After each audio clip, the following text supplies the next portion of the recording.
How far would you agree that the government of Sir James Craig responded successfully to the problems facing Northern Ireland in the period 1921 to 25? Security problems, sectarian violence and continued IRA attacks. Between 1921 and 1922, 428 were killed, nearly 2 to 1 were Catholics.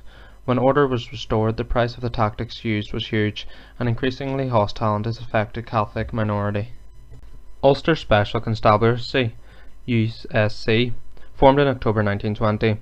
By the end of 1920, 3,500 A Specials and 16,000 B Specials formed. This was Craig's response to IRA violence and Protestant sectarian violence, as he saw the USC as a safety valve by recruiting and hopefully controlling these Protestants within the system. The USC did not give manpower to deal with the IRA, but the USC at times was openly anti-Catholic and turned nationalists against Northern Ireland. Craig and De Valera meeting 5th of May 1921. Craig travelled to meet De Valera in secret, brave but unsuccessful, and Craig had problems with Unionist hardliners for the attempt, showed difficulties Craig had. Craig and Collins packed January-May 1922.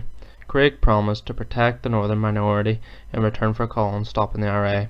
It failed when Craig was unable to stop Unionist violence. Failure of RUC to attract Catholics. Took control of policing January 1922, 1/3 reserved for Roman Catholics, but few took it up, reinforces hardline Unionist position. Special Powers Act 7th of April 1922. This allowed internment and special courts including the use of the death sentence. One member remarked, "The Home Rule Secretary shall have powers to do what he likes or else let somebody else do what he likes for him." Internment was used against Roman Catholics almost exclusively. 200 arrested in May despite 44 Roman Catholic deaths to 22 Protestant. The Loyalist terror group the Ulster Protestant Association, the UPA, was never brought to justice despite many murders, simply turned the nationalist minority against Northern Ireland once more. NI saved by the start of Civil War June 1922. Northern IRA joined pro-treaty side in Civil War and took pressure off NI security forces, Rees claims. Economic and social problems. NA as a small and declining economic unit faced huge problems, especially as she tried to keep pace with Great British social reforms. Fiscal problems came as close to any to destroying Northern Ireland. Lack of fiscal freedom in Government of Ireland Act. This allowed only 1/10 of tax revenue in the hands of Northern Ireland Parliament. Imperial contribution. This was the charge that Northern Ireland had to pay for the privilege of being in the Empire. It was set at 8 million per year, too high and almost bankrupted NI. Colin Award 1925 allowed Northern Ireland to pay bills before imperial contribution, a few years of fiscal stability before an oncoming depression. Post-war economic slump, especially in linen and shipbuilding. Unemployment 100,000 by 1921. As jobs became scarce, it was easier for employers to sack Catholics rather than Protestants. Unemployment fund. Northern Ireland tried to have the same unemployment benefit as Britain, not possible in a small country with high unemployment. Fund insolvent by 1923. Belfast boycott. Ulster was also hit with a boycott of Northern Ireland goods. This was introduced in January 1921 by the Dáil in retaliation for the expulsion of Roman Catholic ship workers in summer of 1920. It hit economy hard.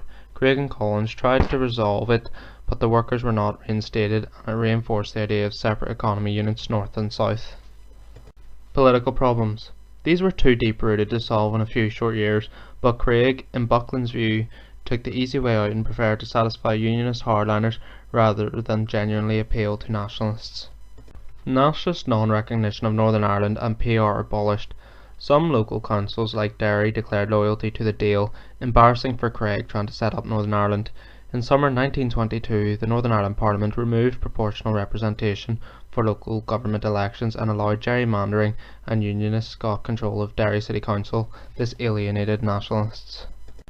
Londonderry's Education Act 1923. This broke church control of schools and was generally far-sighted vision by the respected Education Minister, Cardinal Logg and Joe Devlin, along with the heads of the Protestant churches, all argued against the act. Craig folded and reinstated the church powers in 1925, shows Craig taking easy way rather than the face-down Unionist opposition. Boundary Commission 1925. Set up as a result of the treaty, the Boundary Commission always threatened to destroy Northern Ireland by transferring land to the Free State. Craig vowed to give not an inch, reinforce his mentality of unionist while raising hopes of Northern nationalist destabilising factor. Ultimately, Boundary Commission changed nothing, and Craig's Northern Ireland survived this challenge. However, in the election Craig called on this issue, he started at the trend for unionists to support single issue of the Union.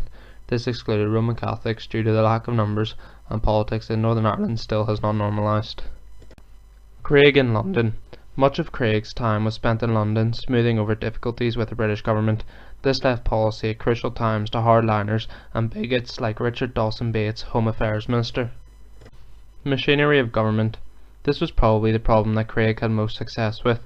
Civil service was started from scratch, offices and buildings were found, a government cabinet appointed, and because of this the unionist government had, as Rees puts it, an air of performance. Ernest Clark, in charge of 300 civil service volunteers from Dublin, operational before the end of 1921. Clark is credited with the speedy and efficient way he approached this mammoth task. Brian Follis, State under siege. Northern Ireland Parliament opened 22nd of June 1921. Conclusion.